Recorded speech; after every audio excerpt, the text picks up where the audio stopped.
అన్న కొన్ని వీడియోలలో మీరు మ్యారేజ్ అవసరం లేదా అని అన్నారు. ఇప్పటికీ చెప్తున్నా అవసరం లేదు. మీరు చేసుకుంటుంది. నేను చేసుకోవట్లే. ప్రపంచికంగా ఒక చిన్న చేష్ట అంతే తప్ప మన స్వభావానికి సంబంధించింది కాదు. ఇప్పుడు మైథిలి ఉంది, వాళ్ళ పేరెంట్స్, వాళ్ళ ఊర్లో వాళ్ళంతా జ్ఞానులు కాదు, వాళ్ళు ప్రపంచంలో ఇరుక్కుపోయిన వాళ్ళు. ఇప్పుడు ఎప్పుడు ఆ అమ్మాయితో మాట్లాడినా ఒక దృష్టితో చూస్తున్నారు. అంటే ఒక అబ్బాయి ఒక అమ్మాయిని ఉంచుకోవడం అనే ఒక కాంటెక్స్ట్ ఉంది చూసినావు. ఆ థాట్ అనేది ఎండ్ చేయాలి. దానికి సింప్లెస్ట్ చేష్ట. ఇప్పుడు నా ఫిలాసఫీ మొత్తం చెప్తూ పోయి అలసిపోయే బదులు ప్రాపంచికంగా ఒక థాట్ని ఎండ్ చేసే వచ్చిన కార్యక్రమం తప్ప వివాహానికి ముందు, వివాహాన్ని రోజు, వివాహం తర్వాత నా జీవితంలో ఏ మార్పు ఉండదు. నిన్న శాంతబయటికి వరప్రసాద్ రెడ్డి గారితో ఒకటి చర్చ వచ్చింది. అప్పుడు నేను ఆయనకి చెప్పాను, నాకు వివాహం చేసుకోవాలనిపించినప్పుడు probably I was studying intermediate. అప్పుడు నా దృష్టిలో వివాహం అంటే శృంగారం మాత్రమే, ఇప్పుడు కాదు. సో అప్పుడు నా క్లాస్మేట్స్ ఎవరైతే ఉన్నారో వాళ్ళందరూ వివాహం చేసుకున్నారు. ఇప్పుడు వాళ్ళకి బీటెక్ చదివే విద్యార్థులు పిల్లలు ఉన్నారు. ఇప్పుడు నాలాగా ఒక టాలెంట్ ఉన్న పర్సన్, ఎంతో కొంత డబ్బు ఉన్న పర్సన్, ఈ ప్రపంచంలో సర్వైవ్ అవుతున్న పర్సన్ ఎప్పుడో చేసుకుని ఉండవచ్చు. కానీ నేను మా ఇంట్లో మా అమ్మతో డిక్లేర్ చేసిన అసలు ఈ రకరకాల విషయాలన్నీ అర్థమైనవి, మానవ సంబంధాలు అర్థమైనవి, శృంగారం అర్థమైంది. కానీ ఒకరితో ఉండడం వల్ల లిబరేషన్కి, మోక్షానికి, లేకపోతే ఆత్మజ్ఞానికి ఏమైనా సంబంధం ఉందా అన్న ఒక చిన్న చిక్కు ప్రశ్న మాత్రం నాకు ఇంకా వీడలే. సో నువ్వు ఏడ్చు, చచ్చిపోతాను బెదిరించు, లేకపోతే బ్లాక్మెయిల్ చేయి. నాకు సంపూర్ణంగా అర్థమైన రోజు నా జీవితంలోకి ఒక అమ్మాయిని ఆహ్వానిస్తా. ఇప్పుడు రామకృష్ణ పరమహంస లాంటి వాడు వివాహం వద్దని చెప్పారు. అది వెరీ సూపర్ఫిషియల్ అండర్స్టాండింగ్ అంటుంది. ఇక్కడ వివాహం అంటే ఏది లేదు, నువ్వు ఎప్పుడు ఒంటరి వాడివే. సో అవగాహన లేకుండా వ్యాపారాత్మక ధోరణిలో ఈగో, మొగ ఎక్కువ, ఆడ తక్కువ, ఒకరినొకరు ఉద్ధరించుకునే పద్ధతిలో నువ్వు వివాహంలోకి ఎంటర్ అయితే అది ఖచ్చితంగా డిజాస్టర్ అవుతుంది. ఇప్పుడు నేను కానీ మైథిలి కానీ మా మధ్యన అసలు డబ్బు ఎక్స్చేంజ్ కానీ, బంగారం ఎక్స్చేంజ్ కానీ, ఆస్తుల ఎక్స్చేంజ్ కానీ ఏది లేదు. వాళ్ళ దగ్గర పొలం ఉంది, అడిగితే ఇస్తారేమో. నేను ఫస్ట్ టైం వాళ్ళ ఇంటికి వెళ్ళినప్పుడు చెప్పింది ఏమిటంటే 3 వద్దు నాకు. 1, మీ ఆస్తులు వద్దు, మీ బంగారం వద్దు, ఏమొద్దు. అంటే గొడవలు పడడానికి మూలహేతువైన ఒకటి పక్కకు జరిగిందా. 2వది, నాకు గౌరవం కూడా వద్దు. ఇప్పుడు రాగానే కుర్చేశారనుకోండి, ఇది ఫస్ట్ టైం కాబట్టి వేస్తున్నారు. నేను 1000సారి వస్తే ఎట్లా ట్రీట్ చేస్తారో అట్లా ట్రీట్ చేయండి. అప్పుడు చెప్తున్నా, అసలు కేర్ కూడా చేయరు నేను వస్తే. సో అసలు నన్ను పట్టించుకోవద్దు, డోంట్ గివ్ ఫేక్ రెస్పెక్ట్. 3వది, నాకు మీరు ఫుడ్ కూడా వండి పెట్టద్దు, నేనే చక్కగా వండి పెడతా నేను వచ్చినప్పుడు. సో ఈ ప్రపంచం ఏ విషయాలు వివాహంతో ముడిపడున్నాయో వాటిని నేను మూలంలోనే తుంచి అవతల పడేసిన. ఇది సంపూర్ణ చైతన్యంలో చేస్తున్న వ్యక్తి తప్ప జస్ట్ శృంగారం కోసం చేస్తున్న వ్యక్తి కాదు. సరే, వివాహం చేసుకున్న వాళ్ళందరూ అవగాహన లేక చేసుకుని అట్లా వాళ్ళు కష్టాలు పడుతూ అట్లా వీడు అన్న దృక్పథంతో చూస్తారు, అది కరెక్ట్. కానీ వాళ్ళు అనుకున్నంత మాత్రాన నా జీవితం అట్లా ఉండదు. సంపూర్ణ విముక్తిలో నేను వివాహం చేసుకుంటున్నా. మొట్టమొదటిసారి ఒక బంధంలో కాకుండా విముక్తిలో నుంచి వివాహం జరుగుతుంది. 2009లో 11లో నేను పూర్తి చేసిన ఆత్మకథ అందులో ఉంటుంది.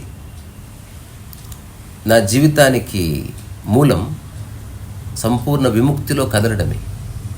ఇది ఇప్పుడు రాసింది కాదు, అలాగని ఏదో డైలాగ్ బాగుందని రాసింది కాదు, కల్కి సినిమాలో రాసినట్టు. ఇది జీవన సారమే. ఇంకొక 50 ఏళ్ళు పోతే, లేదా 60 ఏళ్ళు పోతే, 70 ఏళ్ళు పోతే ఈ భూమి నుంచి మనం అంతా నిష్క్రమిస్తాం. సో మన జీవితాన్ని ఏం అబద్ధాలతో నింపుకోవట్లేదు మనం. తర్వాత నువ్వు అన్నావు మరి జనాలు నీ మీద ఒక ఒపీనియన్తో ఉన్నారు. అసలు ఒపీనియన్తో ఉండకూడదనే చెప్తున్నది. ఒక అవగాహనతో చెయ్యి, సంపూర్ణ అవగాహన వచ్చిన తర్వాత చెయ్యి. కార్ డ్రైవింగ్ లాగా. ఇప్పుడు కార్ డ్రైవింగ్ రాకుండా చేస్తే యాక్సిడెంట్ అవుతుంది. నీకు సంఘర్షణ ఎందుకు ఉంది? You don't know how to what is relationship. దాని కోర్ నీకు తెలియదు. నువ్వు ఎప్పుడు ఎంక్వైరీ చేయండి లేదు. రిలేషన్షిప్ అంటే ఏంటి మరి? నువ్వు నీలా ఉండు, నేను నాలా ఉంటా. నువ్వు నా కోసం ఏం చేయాల్సిన అవసరం లేదు, నేను నీ కోసం ఏం చేయాల్సిన అవసరం లేదు. ఇప్పుడు మైథిలి ప్రాపంచికంగా నాకు భార్యలా కనబడవచ్చు, ఆమె భార్యేమి కాదు. ఇప్పుడు ఈ మాట ఈ ప్రపంచంలో నా బదులు ఎవడు చెప్పినా ఆ కుటుంబం తరఫు వాళ్ళు వచ్చి నా ముడ్డంతా వలగొడతారు. ఇప్పుడు నేను ఇంకొక స్టేట్మెంట్ ఇస్తున్నా.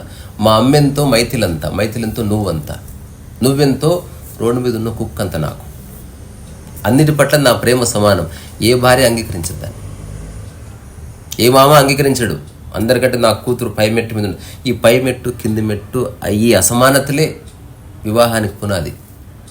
అట్లాంటి వివాహం కాదు.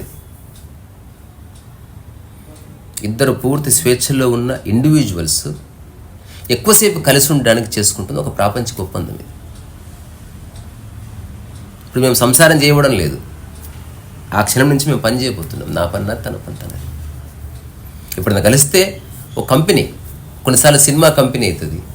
ఇంకోటి ప్రతి వ్యక్తికి ఉంటుంది. ఇప్పుడు నాకు ప్రభాస్ సినిమాలు ఇష్టం అనుకో, ప్రభాస్ కంపెనీ నువ్వు కోరుకుంటున్నావు ఎంటర్టైన్మెంట్ పరంగా. నాకు రెడ్ కలర్ ఇష్టం అంటే రెడ్ కలర్ కంపెనీ నువ్వు కోరుకుంటున్నావు అంతే. సో నీ జీవితం అంతా రకరకాల కంపెనీస్తో వెళ్ళిపోతుంది. ఒక యోగికి ప్రకృతి కంపెనీ అవసరం. సో ఎక్కువసేపు ఏ కంపెనీతో నువ్వు ఉంటావో దానికి నేను పెట్టుకున్న ముద్దు పేరు వివాహం అంతే. సో ఇప్పుడు నాకు అందరి పట్ల ప్రేమ గౌరవం సమానం. నాకు కలిసిన, నాకు కలవబోయే, ఇప్పుడు నా సమక్షంలో ఉన్న వీళ్ళందరి పట్ల నా ప్రేమ గౌరవం సమానం. సో నాలో భేదభావం లేదు. అయితే ఒక్కొక్కరితో ఒక్కొక్క రకమైన వ్యవహారం ఉంటుంది నాకు. ఇప్పుడు మా బుచ్చారెడ్డి గారన్నా ఎంత ప్రేమ గౌరవం, నీవన్నా అంతా ప్రేమ గౌరవం. కానీ అరే టైసన్ అంట నిన్ను, బుచ్చారెడ్డి గారిని, సార్ చెప్పండి అంట, అరే ఉచ్చారెడ్డి అనొచ్చు కదా. సో ప్రేమ గౌరవం అనేది అంతర్గత భావన. వ్యవహారం అనేది నీకున్న చనువు వల్ల ఏర్పడుతుంది. అట్లా ఒకరితో ప్రేమ గౌరవం ఉన్నప్పటికీ ఎక్కువసేపు ఉండే వ్యవహారం, ఎందుకంటే మనసులు వచ్చేస్తాయి. నాకు నీ మీద అంతులేని ప్రేమ ఉంది, చాలా మంచి గౌరవం ఉంది, కానీ నీ మనసు నాకు తెలియదు కదా. అందుకని ఎక్కువసేపు మనం కలిసి కోఎగ్జిస్ట్ కాలేం. సో అందుకే మనిషి ప్రయత్నం ఏంది, తనలాంటి వ్యక్తి కోసం అన్వేషిస్తున్నాడు. అట్లా తనలాంటి వ్యక్తి తారసపడ్డప్పుడే క్లోజ్ ఫ్రెండ్ అంటున్నావు. క్లోజ్ ఫ్రెండ్ ఎవడో కాదు, నీలాంటి క్వాలిటీస్ ఉన్న వేరే శరీరంలో ఉన్న మనిషి. ఇద్దరి మధ్యన ఒక్క నిమిషంలో విషయం కన్వే అవుతుంది, సంఘర్షణ లేదు. ఎవడు బ్యాడ్ ఫ్రెండ్, నిరంతరం గొడవ అవుతుంది. క్లోజ్ ఫ్రెండ్ ఎవడు, అరే సినిమాకి వెళ్దాం పంపా అనగానే అటు సినిమాకి వెళ్దాం, హే వద్దురా రేపోదాం, చెల్లం రేపోదాం. ఎక్కువ సంఘర్షణ లేదు, ఎక్కువ మాటల యుద్ధం లేదు. అట్లాంటి ఒక స్నేహం కోసం మనుషులందరూ ఎత్తుకులాడుతున్నారు. So there is no difference between ఒక ఆత్మజ్ఞాని పాయింట్ ఆఫ్ వ్యూలో వివాహం ఎంతో గురు సమక్షం అంతే, ఒక ప్రకృతితో ఉండడం అంతే. నువ్వు ఒక సమక్షాన్ని ఎక్కువసేపు ఆస్వాదించడానికి ఒక ప్రాపంచిక కట్టుబాటు అది. దాంట్లో ఇరుక్కుపోవడం ఏమిటి, నాన్ సెన్స్. అది ఎదుటి వ్యక్తి యొక్క మానసిక స్థితిని బట్టి వాడికి అట్లా అనిపిస్తున్నది అన్నట్టు. ఇప్పుడు మా ఊర్లో ఒక అతను బైక్ మీద నుంచి ఫాస్ట్గా పోతూ కింద పడ్డాడు. ఇంకా కలిసిన ప్రతి ఒక్కరికి చెప్తాడు మెల్లగా నడుపు అని. అతను పడ్డాడు కాబట్టి అందరూ పడతారని తను అనుకుంటున్నాడు. ఇప్పుడు ఎవరెవరైతే నాకు సలహాలు ఇస్తున్నారో ఒక్కటి నిజం, వాళ్ళ వివాహం బాగాలేదు. అందుకని వాళ్ళు ఒక మంచి ఉద్దేశంతో నాకు చెప్తున్నారు ఈ రొంపిలోకి దిగదని. నేను ఆ అమ్మాయిని చేసుకోవట్లేదు కదా, నేను వేరే అమ్మాయిని చేసుకుంటున్నాను కాబట్టి నాకు ప్రాబ్లం రాదు. వేరే అమ్మాయి అంటే ఎవరితో వాళ్ళకి వివాహమై ఇబ్బంది పడుతున్నారో ఆ అమ్మాయిని నేను చేసుకోవట్లేదు కదా. ప్రతి మనిషి సపరేట్. ఒక్కటి, నువ్వు ఎప్పుడైతే ఏమీ ఎక్స్పెక్ట్ చేయవో everything will be all right. ఎదుటి వ్యక్తి ఎక్స్పెక్ట్ చేస్తే ఎట్లా, ఆ సంశయాలన్నీ పూర్తయినాయి. తర్వాత రావచ్చు. తెలియదు నాకు, ఏమైనా జరగవచ్చు. నేను లిబరేషన్లో ఉన్నా, నువ్వు నన్ను ఎట్లా ట్రీట్ చేస్తానని నాకు తెలియదు. నేను వరప్రసాద్ రెడ్డి గారికి చెప్పిన, నేను మనిషిని నమ్ముతాను, మనసుని నమ్మనండి అని. మనసు ఎప్పుడన్నా మారచ్చు. ఈ క్షణం మన ఇద్దరం గొప్ప స్నేహితులం, రేపే బద్ధశత్రులం కావచ్చు. మనసు ఏమన్నా చేస్తుంది. ఈ క్షణమే ఎవడో అన్న ఒక మాటకి మనందరం తలలు బలగొట్టుకోవచ్చు. సో నేను మనసుతో చేస్తున్న పని కాదు ఇది, జస్ట్ ఒక ఆటలాగా చేస్తాను, లీల. ఇప్పుడు ఇన్నిసార్లు చెప్పిన, నిన్న మొన్న ఎవరన్నా కామెడీగా ఎట్లాంటి మాట్లాంటారా అంటే అందరూ పెళ్ళికి పోయినట్టు నేను పెళ్ళికి పోతున్నా. జస్ట్ ఇమాజిన్, ఇది ఒక పెద్ద ధనికుల కుటుంబంలో, చంద్రబాబు నాయుడు ఇంట్లో లేకపోతే బిల్ గేట్స్ ఇంట్లో ఇట్లాంటివి జరిగింది. ఇలాంటి మాట అంటే ఫస్ట్ కాకముందే తెగతెంగులు అయిపోతుంది అసలు. నేను అద్భుతమైన గ్రౌండ్ ప్రిపేర్ చేసి అక్కడి నుంచి పని చేస్తున్నా. నా చుట్టుపక్కల ఉన్న వాళ్ళంతా చైతన్యపరిచి అదేమిటో చెప్పి, అసలు వివాహం అంటే నా వైఖరి ఏమిటో చెప్పి, దాంట్లో నా పరిధులు ఏమిటి, నా బాధ్యతలు ఏమిటి, ఎవ్రీథింగ్ డిక్లేర్ చేసిన నేను. ఇప్పుడు చెప్తున్నా, మైథిలి నాకు నీళ్ళు ఇవ్వాల్సిన అవసరం లేదు, భోజనం పెట్టాల్సిన అవసరం లేదు, లేకపోతే నా కోసం ఇస్త్రీ చేయాల్సిన అవసరం లేదు, నాకే సపరేట్ చేయొద్దు. తన పని తను చేసుకోవడానికి నాలాంటి వ్యక్తి సమక్షం చాలా ఉపయోగపడుతుంది. ఇప్పుడు ఈ గదిలో నువ్వు నా కోసం పని చేయకు, నీ పని నువ్వు చేసుకో. నిన్ను డిస్టర్బ్ చేయకుండా ఉంచే ఏకైక ప్రాణి నేనే భూమి మీద. That is liberation. అంటే నువ్వు ఒకరితో ఉన్నావు, ఒకరితో ఉన్నప్పటికీ నీ ఏకాంతం ఏం మారడం లేదు. చూడ్డానికి ఇద్దరు కలుస్తున్నారు, కానీ మాకు తెలుస్తుంది ఒక్కరమే ఉన్నాం. ఇప్పుడు మా అమ్మ అటు కూర్చొని పని చేసుకుంటుంది, మైత్రి ఇటు కూర్చొని పని చేసుకుంటుంది, నేను ఇటు కూర్చొని పని చేసుకుంటా. ఏకాంతమే ఉంది. మనుషులు కాబట్టి ఒక్కొక్కసారి మనసు ఉంది కాబట్టి ఏదో తెలియక చేసే కొన్ని పనులు ఉంటాయి. ఎవరు జన్మతః జ్ఞానులు కాదు కాబట్టి. సో ఎదుటి వ్యక్తి పాయింట్ ఆఫ్ వ్యూ అనేది వేరు, అది ఎప్పటికీ ప్రివేలెంట్ అండ్ రిలవెంట్. ఇంతవరకు నేను మ్యారేజ్ చేసుకోవద్దు అంటే ఇప్పుడు కూడా చెప్తున్నా, చేసుకోవద్దు. డ్రైవింగ్ రాకుండా అసలు నువ్వు డ్రైవింగ్ సీట్ ఎక్కనివద్దు. నాకు ఇప్పటికి తెలిసింది, నేను ఒకరితో ఉన్నప్పటికీ నా యొక్క లిబరేషన్కి ఏ సమస్య లేదు. అసలు మోక్షానికి, లిబరేషన్కి, జ్ఞానానికి, ఆత్మజ్ఞానానికి, శృంగారానికి, ఆహారానికి సంబంధం లేదు. ఇది సపరేట్ థింగ్. ఇది ఒకసారి మ్యారేజ్కి డెఫినేషన్ చెప్పండి. మరి ఎలా ఉంటే మ్యారేజ్ చేసుకోవాలి? నువ్వు ఇప్పుడు చాలామంది వివాహాలు వ్యాపార సంబంధాలు అవునా కదా, నిజం చెప్పు. అట్లా ఉంటే చేసుకోకు. తద్వారా బిజినెస్ అక్కడ నీకు ఇంపార్టెంట్ అయింది. ఎంత బంగారం పెడుతున్నావు, ఎవరు వస్తున్నారు, చీఫ్ గెస్ట్ ఎవరు వస్తున్నారు, సెలబ్రిటీ ఎవరు, ఆ తర్వాత ఎన్ని పట్టు చీరలు పెడుతున్నావు, ఆడపడుచు లాంఛనాలు ఏమిటి, what is this non sense? ఫిజికల్గా ఏమైనా అడ్రస్ చేయలేకపోయినా మెంటల్గా వేరేగా ఉంటుంది. ఒకవేళ తర్వాత మారితే, నేను చెప్పేది 99% వ్యాపార సంబంధాలు అవునా కాదు. అవును. సో వ్యాపారమే ఫస్ట్ ఉంటుంది. ఇద్దరు మనుషులు ఎక్కడ చేసుకుంటున్నారు రా? 2 సంస్థలు చేసుకుంటున్నాయి మ్యారేజ్. మనుషులు ఎక్కడున్నారు చెప్పు? ఎవరో బలవంతం చేస్తే చేసుకుంటారు, ఒప్పిస్తే చేసుకుంటారు. ఇద్దరు మనుషులు మీన్స్ ఎలా ఉండాలి? ఇద్దరు మనుషులు అంటే నీ యొక్క స్వయం స్ఫురితంలో నుంచి నీకు తెలియాలి, ఈ వ్యక్తితో ఉంటే బాగుంది అంతే. అక్కడితో ఎండ్ అయిపోయింది మ్యారేజ్. ఇప్పుడు మామూలుగా ఎలా ఉందంటే ఫస్ట్ బాగానే ఉంటుంది, తర్వాత అది తెలియదు. ఎప్పటిదప్పుడు ఇప్పుడు బాగున్నావు, బండి మీద పోతున్నావు, మలుపు తిరిగి కింద పడిపోతే ఆ సందర్భం వచ్చినప్పుడు నువ్వు స్పందించు నీ చైతన్యంలో నుంచి. ముందే ఎట్లా? ఎలాగో చావు తప్పదని ఊరు పెట్టుకున్న వాళ్ళు చాలా మంది భూమి మీద. సందర్భం వచ్చినప్పుడు యాక్ట్ చేయి, ముందే ఎందుకు భయపడుతున్నావు? ఈ క్షణంలో అట్లా కూర్చున్నావు, చేయి జారితే పూర్తిగా తెలుసుకొని చేయమంటున్నారు కదా. నీ గురించి నువ్వు తెలుసుకో, ఎదుటి వ్యక్తి గురించి నీకు ఎప్పటికీ తెలియదు. నేను చెప్పేది నా గురించి. నేను లిబరేషన్లో ఉన్నా, మైత్రి లిబరేషన్లో ఉందా, తను చెప్తుంది. నాకే బంధాలు లేవు, మా అమ్మకి బంధం ఉంటే తను చెప్తుంది, నేనేటే చెప్తాను ఈ గురించి. ఇప్పుడు ఇంకొక విషయం చెప్పిన మైండ్లో, నా సమక్షంలో అమ్మ ఉంది, మైత్రి ఉంది, నా బిడ్డ ఉంది, నాయన ఉంది, వాళ్ళని చూసుకుంటున్నా. మీరు లేరు అనుకో, ఎవరుంటే వాళ్ళని చూసుకుంటారు. చాలామందికి వాళ్ళు లేకపోతే ఇంకా ప్రపంచమే లేదు, అవునా? నాదట్లా లేదు. ఎవ్వరుంటే వాళ్ళతో బాగుంటున్నది. ఇంకొకటి, ఏ వ్యక్తి అందరితో శృంగారం చేయడు, ఎవడో పర్వర్ట్ తప్ప. అందుకని ఒక అమ్మాయిని చూస్తే జస్ట్ శృంగారభావంతో చూస్తాడు అనుకుంటే నేను ఒప్పుకోను దానికి. నేను చాలామంది అమ్మాయిలను కలుస్తాను, ఏ శృంగారభావం ఉండదు. అదొక ప్రత్యేక సందర్భం. పొద్దస్తమానం ఆకలి ఆకలి అనుకుంటామా? ఆకలి అయినప్పుడు అట్లా వెతుకులాడతాం అంతే మనం. అదొక ఆకలి పుట్టుకతో వచ్చింది, మరణంతో పోతుంది. శృంగారం మధ్యలో వచ్చింది కాబట్టి మధ్యలో పోవాల్సిందే. ఎవడు చచ్చిపోయారు శృంగారం చేయడు, ఎంత కోటీశ్వరుడైనా, ఎంత సూపర్ స్టార్, ఒక టైం తెలిస్తే చాలరా బాబు అమ్మ. ఈ ఊగి ఊగి ఊగి దానివల్ల ఏ లాభం లేదని తెలుస్తుంది. సో ప్రపంచంలో ఏదైతే వివాహానికి పునాది అయిందో ఆ పునాది నేను బొందబెట్టి, నేను డబ్బు లేదు, బంగారం లేదు, ఎక్స్చేంజ్ ఆఫ్ ప్రాపర్టీ లేదు, నేను కోరుకునే ప్రత్యేక రెస్పెక్ట్ లేదు.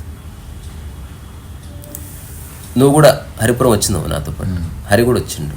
నా వంట నేను చేసుకుని తిన్నా, నా గది నేను క్లీన్ చేసుకున్నా, నా పని నేను చేసుకున్నా. ఇక్కడ ఏం చేసినా హరిపురంలో అదే చేసిన. ఈ భూమి నా కార్యక్షేత్రం. నేను పని చేయడానికి ఉన్నా, సంసారం చేయడానికి లేను. సంసారం అనేది ఒక పెద్ద మాయా అబద్ధం అది. రెండోది, నా లైఫ్లో నేను పిల్లలు కనడం అంటూ ఏముండదు. అవసరం లేదు. నువ్వు కంటే నీ పిల్లల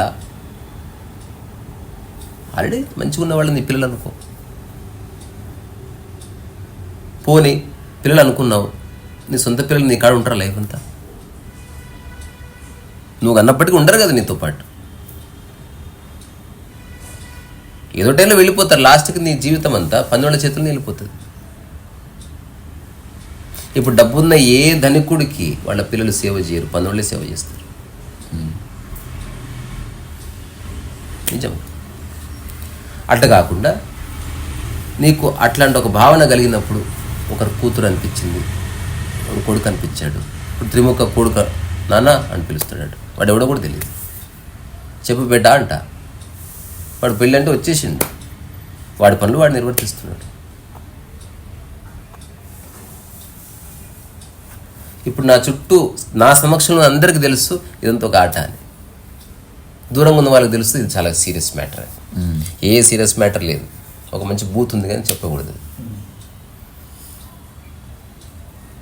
దాన్ని అట్లా గొంతులో ఆపాను. అది పోతూ వస్తుంది. గెస్ చేయండి చూద్దాం. అయితే ఎదుటి వ్యక్తి తన భయాన్ని మనలో చూసుకుంటాడు అనమాట బేసికల్లీ. అది ఇప్పుడు బాగా తాగుబోతున్న తండ్రి కొడుకు విదేశాలకు పోతే తాగొద్దు బాబు అంటాడు. అట్లా తండ్రి జిమ్కి వెళ్ళి వాడితే జాయిన్గా జిమ్ అంటాడు. నేను లిబరేషన్ ఉన్నా కాబట్టి నాకు అంత లిబరేషనే కనిపిస్తుంది.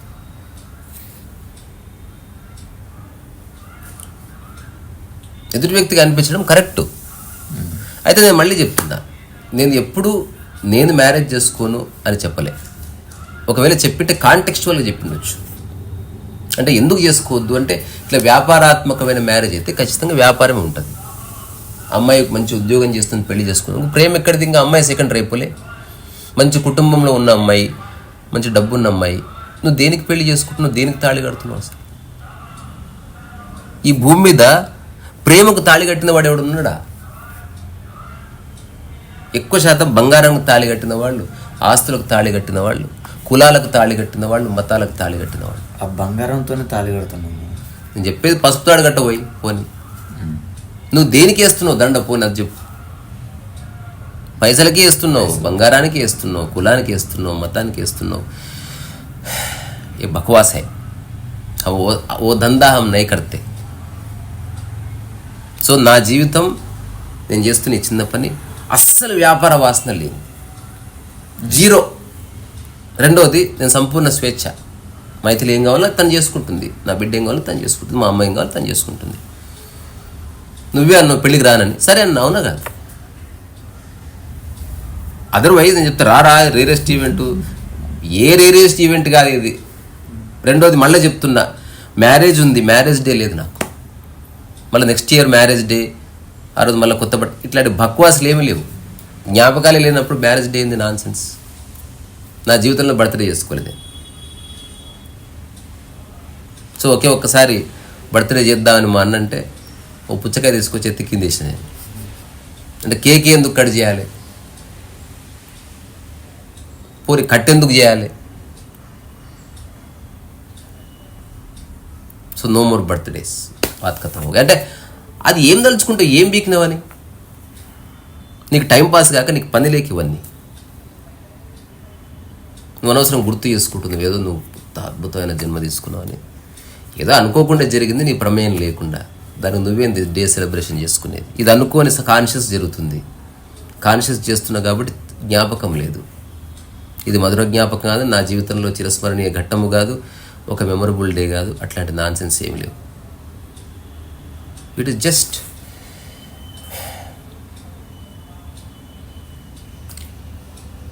ఒక బీయింగ్ ఇంకొక బీయింగ్తో ఎక్కువసేపు ఉండడానికి ప్రాపంచిక ఒడంబడిక. అది కూడా అక్కర్లేదు. ఇప్పుడు మైథిలి చెప్తుంది ఫోన్లో చాలామందికి, మా కన్నయ్యకి ఏమీ అక్కర్లేదు, మా కన్నయ్య మ్యారేజ్ చేసుకున్నా ఒకటే, చేసుకోపోయినా ఒకటే. ఊర్లో నన్ను చాలామంది ఒక రకంగా చూస్తున్నారు. నేను వాళ్ళకి జవాబులు ఇచ్చుకోలేక చచ్చిపోతున్నా. ప్రతి ఒక్కరికి ఫిలాసఫీ అర్థం కాదు. ఏమి ఆయనతోనూ ఉంటున్నావు అంట కదా పిల్లగాడితోటి, ఆడు వదిలేస్తే సంకరాకపోతావు అంటే వదిలేయడు ఎట్లా తెలుస్తుంది నీకు? సో ఇట్లా చుట్టుపక్కల ఉన్న సమాజంలో చాలామంది ఉన్న మూర్ఖులకి ఎక్స్ప్లెయిన్ చేయడం అంత అవసరం లేదని నేనే చెప్పిన. మైథిలి ఒక చాలా నెలల క్రితం అన్నది. నేను చెప్పిన నాకు ఇంకా సంపూర్ణ వ్యాఖ్య దొరకలే మ్యారేజ్ అంటే.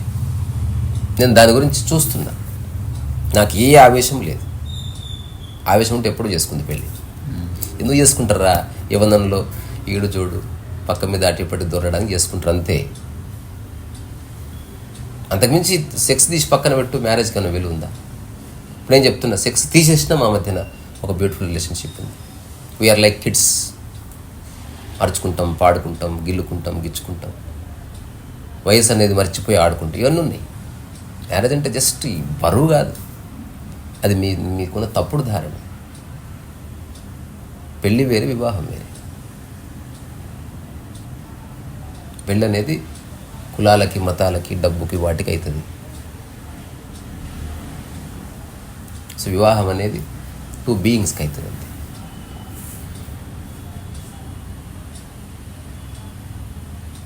సో ఇప్పుడు నేను నాకంటూ ఒక ప్రెస్టేజ్ లేకపోతే నాకంటూ ఒక వాల్యూ ఉందనుకుంటే నేను ఖచ్చితంగా దీన్ని దాచిపెడతా. నేనే తప్పు చేయడం లేదు. పెయింటింగ్ చేసినట్టు పెళ్లి చేస్తున్నా అంతే, సంపూర్ణ చైతన్యం. యూట్యూబ్ ట్యాగ్ చేయడం ఎంతనో నేను తాళి కట్టడం అంతే. I'm not serious about this and I'm not serious about that. అదొక చేష్ట. అలా చేస్తే ఇప్పుడు ప్రసాదం ఇస్తే ఏం చేస్తావు చెప్పు? అట్లెందుకు పెట్టాలి చెప్పు? అంటే చేష్ట చేస్తే ప్రసాదం తీసుకుంటే తెలుసు. చేష్ట అంటే ఒక రకంగా బాడీ భావభంగం పెడితే ఎదుటి వ్యక్తికి తప్పుగా అర్థం కాదు. పోయి అన్నావు అనుకో, ఏం బాబు అసలు ఎక్కడ చదువుకున్నా, ఇక్కడ కూడా అట్లా కాకుండా నీకు భక్తి ఉందో లేదో ముందే ఇట్లా పెట్టు, తర్వాత ఇట్లాను, తర్వాత ఇట్లా ఇట్లా ఎందుకంటారో కూడా తెలియదు. అంటే అందులో ఉన్న తడిని నేల మీద వేయొద్దు. అలాగని పాత బట్టలకు రాసుకోవద్దు, నీకు నువ్వే రాసుకుంటావు అంతే. దాని మూల అర్థం అది. అది తెలియని వాడు చేస్తాడు, తెలిసిన వాడు చేస్తాడు. సో నీవు ఇప్పటి వరకు జీవించిన అన్ని రోజుల్లోకి మ్యారేజ్ డే స్పెషలా? Then you are entering into the world. అన్ని రోజుల్లాగా ఇదొక మామూలు రోజా? నువ్వు పూర్తి జ్ఞానంలో ఉన్నట్టు, ఎరుకలో ఉన్నట్టు. నా జీవితంలో అది అనుకోకుండా అది అంతా నిన్న వరకు చెప్పిన ఆగస్ట్ 25th అని చెప్పిన మెసేజ్ పెట్టిన తర్వాత 24th. అవును సార్ 24th అన్నా. అదేందా నీ మ్యారేజ్ ఏదో రోజు తెలిసింది కదా, తొక్కలో డిస్కషన్ ఏందని చెప్పిన. ఆ రోజు నేను కూడా వస్తా, మీరు రండి. ఇంకో విషయం తెలుసా, నేను అదే రోజు పోదాం అనుకుంటున్నా అక్కడికి. నాకు వేరే పని ఉంది. 25th రోజు ప్రోగ్రామ్ ఆల్రెడీ యాక్సెప్ట్ చేసిన, శాండ్ ఆర్ట్ రెడీగా ఉండు, 24th మార్నింగ్ పోవాలి. అంత క్యాజువల్గా ఉంది. నేను enjoy all aspects of life. ఇరుక్కోకు. ఇరుక్కునే పని అయిందా దెన్ అబ్సల్యూట్గా నా లైఫ్ తెలుస్తుంది కదా. నేను ఏదైనా చెప్తా. నేను భ్రష్టు పట్టుపోయి శంకరంగిరి మాన్యాలకు నేను పోయినా నేను చెప్పే పోతా. అంటే నేను ఏది దాచను. అంటే నేను ఫేక్ పర్సనాలిటీ కాదు, ఉన్నది చెప్తున్నా. నేను నీ తొక్కలో ఒప్పినంత నాకు వచ్చేది లేదు, పోయేది లేదు. ఇప్పుడు నీవు ఉన్నావు. ఇప్పుడు అష్టవక్ర మహాగీతలు ఏదో ఉంటుంది. ఎవరేమన్నారని కదా, నువ్వు చూడు నన్ను, నీకేమనిపిస్తుంది? నువ్వు చెప్పు. చెప్పింది కాదు, మీ ట్రూత్గా ఉంటుంది అంతే. అంటే ఏది నన్ను బంధించదని నీకు ఈ పాటికి అర్థమైందా లేదా? ఏది బంధించదు. నేను పట్టుకుంటే కదా బంధించేది. ఇదే ఇందాక ఇదే ఆన్సర్ చెప్పిన. మా అమ్మ అంటే చెప్తుంటే అందరికి అలా కనిపించవచ్చు కానీ తన మైండ్ ప్రకారం తను బందీ అయ్యలేడని చెప్పారు. మా అమ్మ ఎవరో అరే పెళ్ళికి రాలేకపోతున్నా ఏమనుకోవద్దు కాదుకు చెప్పంటే అసలు నేను పోకపోయినా ఏమనుకోడు వాడని. అలాగని బాధలో చెప్పలే, వాళ్ళకి ఇప్పుడు జీవితం యొక్క కోర్ అర్థమవుతుంది. అంటే నువ్వు గట్టిగా పట్టుకొని ఏదో చేసినంత మాత్రాన అది ప్రపంచం దృష్టిలో గొప్పగా చేయాలని ట్రై చేస్తున్నావు. అసలు ప్రపంచాన్ని జస్ట్ ప్రపంచంగా చూడు. ప్రపంచం అనేది ఏమి లేదు. నువ్వు ఉందనుకుంటే ఉంది, ఉందనుకుంటే ప్రబలంగా బలంగా ఉంది, నిద్రపోతే లేదు. నేను ఎప్పుడూ ఒంటరివాడిని, ఏకాంతవాసిని. సంసారం అనేది ఒక అతిపెద్ద అబద్ధం, అదొక మాట మాత్రమే. సంసారం అంటే అర్థం తెలుసా? అష్టవక్ర జనకుడికి అష్టవక్రుడు చెప్తాడు, నాది అనుకోవడమే సంసారం అంటాడు. నాది అనుకోకు, ఏది ఉంటే దాంతో ఉండు, అందరినీ సమానంగా ప్రేమ గౌరవాలతో చూడు, నీ దగ్గర ఉన్నది అందరితో షేర్ చేసుకో. అది తల్లైనా షేర్ చేసుకో, అలాగే పిట్టైనా షేర్ చేసుకో. నీలో ఏ మార్పు రాని. ఇది అనుభవం నువ్వు చేసి చెప్తున్నది, సందర్భంలో ఉండి చెప్తున్నది. ఊరికి ఫిలాసఫైజ్ చేసి చెప్తలేదు. నువ్వు జస్ట్ నీ పని చేసుకో అంతే. నువ్వేది కోరుకోకు, ఏది ఆశించకు. ఇప్పుడు ఇంటికి పోగానే నువ్వు ఆశిస్తున్నావు, భార్య ఇంటికి పోగానే టీ చేసి ఇవ్వాలి. బంధం ఏర్పడ్డదా లేదా? నేను టీ చేసుకొని తాగుతుంది. అసలు వేరే వ్యక్తి మన కోసం చేయాలన్న థాట్ కూడా నాకు లేదు. ఇప్పుడు నేను మైథిలి శృంగారం చేసుకోకపోయినా we will be friends forever, అది మాత్రం ఖచ్చితంగా తెలిసింది నాకు. ఇది జస్ట్ సెక్సువల్ రిలేషన్షిప్ కాదు, ఇట్ ఈస్ బియాండ్. ఎందుకంటే ఎంతకాలం నువ్వు ఊగుతావు, నువ్వు ఉయ్యాలకు కూడా బోట్లు అరిగిపోతాయి ఏదో టైంలో. నువ్వు ఎక్కువసేపు చేసేది కాదు అది. ఇంకా నేను చెప్తున్నా, శృంగారం కంటే కూడా నాకు కంపెనీ చాలా ఎంజాయ్ చేస్తా. నాకు అందులో చాలా రసం దొరికింది, కానీ శృంగారం లేదు. నేను ఒకసారి అన్నా, ఎందుకు ఈ కష్టం, ఏంది ఇదంతా, అసలు వచ్చే ఆనందం పక్కన పెట్టు. ఇప్పుడు అదే ఆదిమానంలో అయితే ప్రాబ్లం లేదు, బట్టలు వేసుకునే పని లేదు, వేసుకోవాలి, ఇప్పాలి, వేసుకోవాలి, ఇదంతా న్యూసెన్స్. ఇది సరే, మనం శరీరంలో ఉన్నాం కాబట్టి, శరీరానికి కొన్ని ధర్మాలు ఉన్నాయి కాబట్టి అదొక సాక్షిగా బాగుంది. కానీ అందులో ఈ ప్రపంచం అనుకుంటున్న బంధం ఎందుకు ఉండదో చెప్తా నేను, అది చెప్పి ముగిస్తా. ఫుడ్ కనుక దొరకకపోయి ఉంటే అప్పుడు దాని పట్ల నీకు వ్యామోహం ఉండేది. అవునా కాదు? నీకు ఫుడ్ దొరకట్లేదు, అప్పుడు వస్తుంది లస్ట్ ఫుడ్ పట్ల. ఎవరి చేతిలో పళ్ళు చూసినా ఇట్లా చూస్తావు, అసలు అమ్మాయిని చూసినట్టు. ఫుడ్ నీకు అవైలబుల్ లేదు కదా. సో అమ్మాయి పట్ల, శృంగారం పట్ల సమాజానికి ఎందుకు ఇంత విపరీత ఆసక్తి అంటే అది అవైలబుల్ లేదు కాబట్టి అంతే. అది నిజంగా అవైలబుల్ ఉంటే ఇంకో నేను పని చేసుకుంటూ నువ్వు రావద్దు అని చెప్తావు నువ్వు. ఎవ్రీ డే, ఎవ్రీ అవర్ అది ఏదో విధంగా అవైలబుల్ ఉందనుకో. ఇప్పుడు ఇక్కడ టీ ఉంది, ఇక్కడ హోటల్ ఉంది, ఇక్కడ ఇంకో హోటల్ ఉంది, అన్ని చోట్ల ఉంది. అందుకే నీకు ఆ థాట్ వెళ్ళిపోయింది. జస్ట్ ఇమాజిన్, హైదరాబాద్లో ఒకే ఒక్క హోటల్ ఉంది, 1 గంటకు బంద్ చేస్తారు. అసలు నీ హోల్ డే దాని చుట్టూ తిరుగుతుంది. అవైలబుల్ లేనప్పుడు స్కేర్సిటీ ఈ సాక్రెడ్ అన్నారు. అంటే ఏదైతే అత్యంత అరుదుగా నీకు దొరుకుతుందో, అవైలబుల్ అసలు లేదు, అది చాలా పరమ పవిత్రంగా భావిస్తుంది.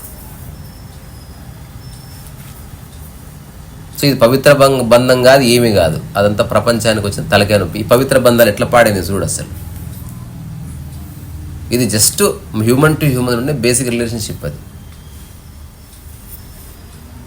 అట్లాంటి మూర్ఖత్వాలు ఏమి లేవు నాకు.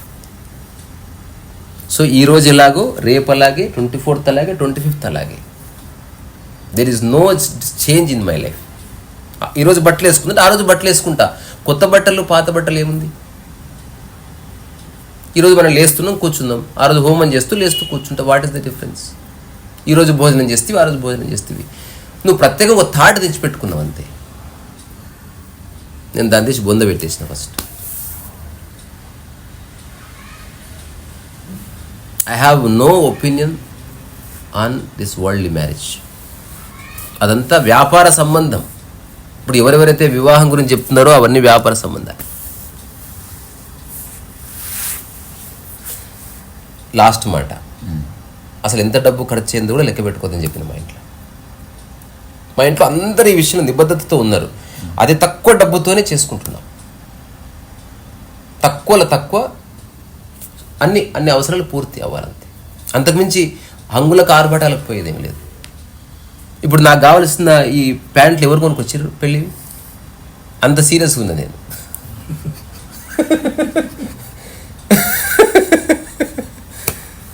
నా బట్టలు వీడు కొనుక్కొచ్చిండు, ప్యాంటు బట్టలు. నేను పోనేలేదు. ఇప్పుడు నేను బట్టలు తెచ్చుకున్నా, మైథిలి అన్నది ఎవరు కుడతారు అంటే ఎవరు యూట్యూబ్ ద్వారా ఒక టైలర్ సార్ వచ్చాడు, నరసింహులు గారు. నేను కుడతా ఇచ్చి పంపించిన అతన్ని. నేను ఏమన్నా టెస్ట్ చేశాను, నీకు అసలు కుట్టడం వచ్చా, నువ్వు కుట్టిన ఫోటోలు అన్నానా? కొంచెం అడిట్ అయితే ఏమవుతుందబ్బా, క్యా ఫరక్ పడతా. ఆయన నీ బాడీని కుడుతున్నాడు కదా, పైన షర్ట్ నాయ. పిచ్చ కామెడీ ఉంది ఇది, ఇంతకంటే చెప్పలేదు నేను. I'm really enjoying this moment. ఈరోజు ఎట్లా ఎంజాయ్ చేస్తున్నా, ఆ రోజు ఎట్లా ఎంజాయ్ చేస్తా. వాతావరణం కొంచెం మారుతుంది, పూలు గీలు స్మెల్ గీలు ఉంటుంది ఏదో. రెండోది, పెళ్ళైన తర్వాత శోభనం అనేది ఏం లేదుగా, నాకు అసలే లేదు. తద్వారా శోభనం పెళ్లి కొడుకుని కానే కాదు. అసలు ఈ ప్రపంచంలో ఏదైతే మ్యారేజ్ అనుకున్నారో అస్సలు చేయట్లేదు నేను. అది దేనికోసం మ్యారేజ్ ఉందో దానికోసం మాత్రం నేను మ్యారేజ్. మైండ్ పరంగా చేసుకోకపోవచ్చు, ఫిజికల్గా అదే కనిపిస్తుంది కదా, కనపడది. అదే పంతులు, ఈ ఆచారాలు అవి ఉండని. నేను నా కోసం కాదు, మైథిలికి ఇష్టం, అది మా అమ్మకి ఇష్టం. ఆ రోజు ఆ పెళ్లి కుమారుడా తల బురదలు పెట్టాడు, బురదలు పెడతా. పోయి ఆవి ముడ్డుకు మొక్కుపట్ట, ఆవు ముడ్డుకు మొక్కుతా. అసలు నేను ఎంజాయ్ చేస్తున్నాను నేను దాన్ని. నేనే మరి అందరూ టైసన్ ఆశీర్వాదం తీసుకొని నీ కాడికి వచ్చి ఆశీర్వాదం తీసుకొని పోతా నేను. అరుంధతి కాదు, ఇప్పటి నుంచి అనుష్కొని చూడండి, అనుష్కొని చూస్తాను నేను. అదే పోయింది.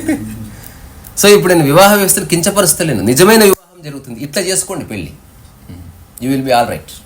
డబ్బు లేకుండా చేసుకోండి నా కొడుకులారా. మీరు కులం మతం లేకుండా చూసి చేసుకోండి. మైథిలి కులం ఏమిటో కూడా తెలియదు నాకు కలిసినప్పుడు. తన వయసు ఇప్పటికి తెలియదు నాకు. నా వయసు ఎప్పుడు అడగలేదు తను.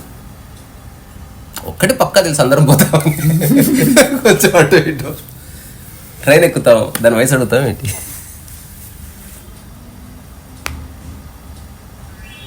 సో వివాహం చేసుకుంటే ఇట్లా చేసుకోండి. ఇట్లా చేసుకుంటే అసలు ఏ సమస్య రాదు. 3 కోరుకోకండి, డబ్బు, ఆస్తి, బంగారం. ఇది ఫస్ట్ది. రెండోది రెస్పెక్ట్ కూడా కోరుకోవద్దు. మూడవది నీ ఫుడ్ నువ్వు చేసుకొని తిను. నువ్వు ఇదే లిబరేషన్ అంటే. ఇది నేను ఎప్పుడు కాదు. దీంతో ఈ 4 గంటల ప్రాబ్లమే లేదు. తద్వారా నాకే ప్రాబ్లం లేదు. ఇప్పుడు నేను డబ్బు తీసుకొని అది నా కారు గీరు, చాలా మందిని చూసినాను అట్లా. పెళ్ళవగానే కొత్త కారు కొనుక్కొని మళ్ళీ మామ గుంజుకుపోయి, నాకు ఎంతమంది తెలుసు. అట్లాంటి వాళ్ళకి చెప్తే ఎందుకు చేసుకున్నావు ఇదంతా? వాడు చేసుకునేది మ్యారేజ్ కాదు, వ్యాపారం. అది వ్యాపారం చేసుకున్నాడు. వివాహం ఎక్కడ చేసుకున్నాడు చెప్పు? వ్యాపారం అన్నా కష్ట నష్టాలు, లాభ నష్టాలు ఉంటాయి. ఇప్పుడు మన మధ్యన స్నేహం ఉంది, ఇందులో కష్ట నష్టాలు ఏముంటాయి? ఒక కుక్కతో ఉంటావు, డబ్బు ఎక్స్చేంజ్ కాలే, గౌరవం ఎక్స్చేంజ్ కాలే, దాన్ని తింటుంది, నాకు తింటాయి. ఇంకేం ప్రాబ్లం అని చెప్పు? దేని సమస్య? ఇప్పుడు జ్ఞానం అంటే అది. వేటి వల్ల నీ జీవితం సమస్యల పాలవుతుందో వాటిని పక్కకు జరిపి జీవించు. తద్వారా సంసారం లేదు, సన్యాసం లేదు, ఇద్దరు బంధంలోనే ఉన్నారు. నేను సంసారంలో లేను, సన్యాసంలో లేను, పరిపూర్ణ సామరస్యంలో ఉన్నా. ఫోన్ ఉంటే ఫోన్తో సామరస్యం, కారు ఉంటే కారుతో సామరస్యం, బాలస్తూ ఉంటే బాలస్తూ సామరస్యం, అందరూ ఉంటే అందరి మధ్య సామరస్యం, వైలుతో సామరస్యం, అమ్మాయితో ఉంటే ఒక్కొక్క సామరస్య అనుభూతి ఒక్కొక్కటి. ఓ దాని శృంగారం అన్నో, దాని సంగీతం అన్నో. రెండోది, నేను ఎక్కడ నన్ను సమర్థించుకోవడం లేదు. వివాహం ఇలా చేసుకొని మాత్రం ఖచ్చితంగా చెప్తున్నా. ఇట్లా చేసుకొని నెక్స్ట్ మీ ఇంట్లో ఎవరికైనా పెళ్లి చేస్తే ఈ 3 చెప్పండి. బంగారం వద్దు, ఆస్తులు వద్దు, ఏమొద్దు, కుల మతాలు చూడటలేదు, అమ్మాయికి అబ్బాయి నచ్చాడు, వయసు కూడా తెలియదు. తర్వాత ప్రత్యేక గౌరవాలు ఏమి ఇవ్వకూడదు. ఇంటికి రాగానే అలుగుగా వచ్చారు కుర్చీ. నేను మైథిలి ఇంటికి పోయినప్పుడు నాకు మంచం వేశారు పడుకోవడానికి. నేను వద్దన్నా. ఫస్ట్ పోయిన గంటన్నరకే ఇది. అక్కడ పోయింది నేను వాళ్ళ మర్యాదలు తీసుకోవడం కాదు, నేను ఏమనుకుంటే చెప్పడానికి. వాళ్ళ ఫాదర్ 100% అర్థం చేసుకున్నాడు. నిజంగా వాళ్ళ ఫాదర్ ఉండింటే ఎక్సలెంట్ ఎంజాయ్ చేస్తుండే. He understood. వాళ్ళ బంధువులు ఎవరు ఒప్పుకోలే, వివాహం చేసుకోకుండా మీరిద్దరు కలిస్తే బాగోదన్నారు. కానీ వాళ్ళ ఫాదర్ అన్నాడు, మాట్లాడొద్దు, నేను కాంతం చూస్తున్నా, నాకే సంశయం కనిపిస్తలేదు, మీకు ఎట్లా చూస్తే అట్లా చేయండి నాన్న, నేను మీతో ఉన్నానని. వాళ్ళ ఫాదర్ ఒక్కడే అన్నాడు. నాయనమ్మనలే, అమ్మనలే, అన్న సంగతి దేవుడి చూడదు. తర్వాత బంధువులనలే, అందరూ ఒక శంకా దృష్టితోనే చూశారు. అందుకే హాస్యోపనిషత్తులో వాళ్ళ ఫాదర్ బొమ్మ కూడా ఇచ్చిన. Such a good human being. So నీ దృష్టిని బట్టి నీ సృష్టి ఉంటుంది కదా టైసన్. సో ఇప్పుడు నేను ఏ సందర్భంలో నుంచి వివాహంలోకి ఎంటర్ అవుతుందో అట్లా ఎంటర్ అవ్వడమే లిబరేషన్ అంటే. లిబరేషన్ అయినవాడు డిమార్ట్కి పోడా, లిబరేషన్ అయినవాడు ఫ్రెండ్స్ ఉండరా, లిబరేషన్లో ఉన్నవాడు గురువుని కాళ్ళు మొక్కడా. బంధం ఉందా లేదా చూసుకో. నాకే బంధం లేదు, సంబంధాలు చాలా ఉన్నాయి నాకు. టైసన్తో సంబంధం ఉంది, ఫోన్తో సంబంధం, హరితో సంబంధం ఉంది, అట్లాగే మీ అందరితోనూ సంబంధం ఉంది.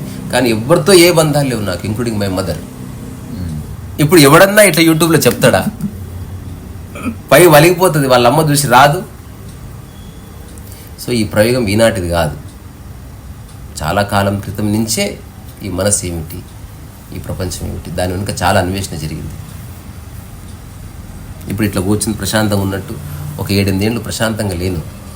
చాలా తిరిగినా, చాలా చదివినా, చాలా ప్రశ్నించినా, చాలా గోడలు గుద్దుకున్నా. There was so much disturbance, ecstasy అన్నీ అనుభవించిన. చచ్చిపోదాను కూడా అనుకున్నా. ఎందుకంటే తెలియక అంతే. మనం గోడ గుద్దుకునేది, తలుపు ఎందుకు గుద్దుతాం, ఎట్లా తిరగాలో తెలియక అట్లా. సో ఈ వివాహం ద్వారా నేను పొందుతున్నది ఏమీయునూ లేదు. రెండవది, నేను కోల్పోతున్నది అసలే లేదు. స్వస్తి ఇది జ్ఞానం. టాటా బై బై, అందరూ రండి. రెండవది మైత్రి అడిగింది, అన్నా ఎక్కువ మంది వస్తే ఏం చేస్తామంటే, ఏముంది అప్పటికప్పుడు గిన్నెలు పెట్టాలి, ఉండాలి, చేయాలి. నాకేం తెలుసు, నాకేంటి తెలుస్తుంది, తెలియదు.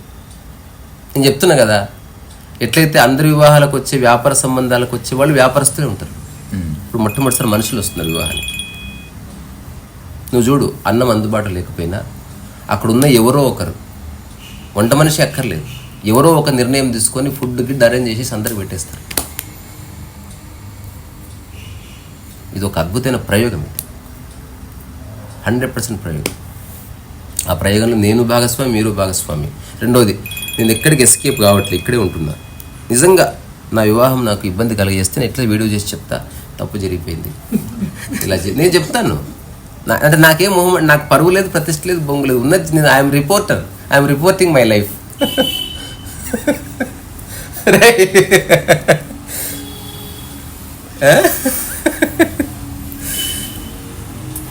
సరే మరి.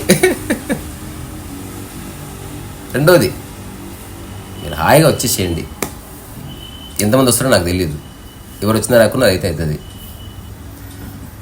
ఫుడ్ అనేది ఒక్కటే పెద్ద ప్రాబ్లం. ఒక మంచి కుక్కును మాట్లాడాము, లెక్క ప్రకారం ఇంతమంది అని చెప్పాము, కానీ ఎక్కువ వచ్చిన తక్కువ వచ్చినా తెలియదు. నేను మైథిలికి ఒకటి చెప్పినా, అక్కడ ఎవరైనా ఒక ఇద్దరు ఎప్పుడు ఎరకలో ఉండాలి. నిజానికి ఎక్కువ మంది వస్తారని తెలిసిందా, పెళ్ళి సెకండరీ, ముందు ఫుడ్ చాలా బాగా జరగాలి. అందరం వండుకుందాం. నేను కూడా పెళ్లి దాకా పక్కన గిన్నెలు పెట్టుకుని వంట చేసుకుందాం. నాకు ఏ పట్టింపులు లేవు, నాకు ఏ పాపం అంటుకోదు, నాకు ఏ పుణ్యం అంటుకోదు. పని మాత్రం ఖచ్చితంగా ఉంది. ఈ సరస్వతి.